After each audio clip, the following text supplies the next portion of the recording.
ఏ మతమైనా తీసుకోండి, ఆ మత పూజో లేకపోతే ప్రార్థన జరిగే సమయంలో అది అయిపోయిన తర్వాత మంచి తిండి కార్యక్రమం అనేది ఒకటి ఉంటుంది. తిండి ఇది ప్రతి చోట ఉంటుంది. ఒకటి గుర్తించండి, దేవుడు ఏమని చెప్పాడు తెలుసా అండి? మనం ఎప్పుడైనా ఎవరికైనా అన్నం కానీ ఏదైనా దానం చేస్తే వాళ్ళు మనకి తిరిగి ఇవ్వలేని పరిస్థితిలో ఉన్న వాళ్ళు చేయాలి, అంతే తప్ప ఇక్కడికి వచ్చేది ఎందుకు తెలుసా అండి? తిండి తినడానికి మాత్రమే, పూజకో భక్తికో కాదు. ఇంకోటి ఆలోచించండి, ఇదే కార్యక్రమాన్ని మీరు భోజన కార్యక్రమం లేకుండా ఇదే దైవ కార్యక్రమాన్ని మీరు రన్ చేయండి, పర్సంటేజ్ ఆఫ్ భక్తులు తగ్గిపోతారు. సో మీకు అర్థమైంది కదా నేను ఏం చెప్పాను. అదేవిధంగా ఇంకోటి కూడా, మతం మన్ని మెస్మరైజ్ చేసే ఒక కార్యక్రమం ఉంది. ఇంకోటి మతాన్ని ముడిపెట్టే ఇంకో కార్యక్రమం ఉందండి.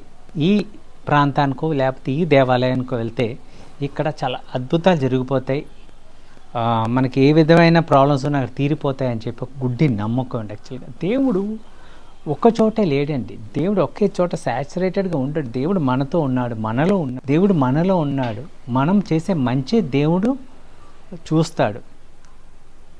దేవుడు అన్ని చోట్ల ఉన్నాడు, దేవుడు ఇక్కడే ఉన్నాడు, అక్కడే ఉన్నాడు. అక్కడ ఏదో గ్రేట్ ఉందని అనుకోకండి ప్లీజ్. దేవుడు అన్ని చోట్ల ఉన్నాడు. మన ఈ మూఢనమ్మకాల నుంచి మనం బయటకు ఎప్పుడు వస్తామో, ఈ మతం అనే వ్యాపారాన్ని ఆపొచ్చండి. సో దేవుడు వ్యాపారం చేయమని చెప్పలేదని మతాన్ని పెట్టుకొని మీరు ఒకసారి ఆలోచించండి.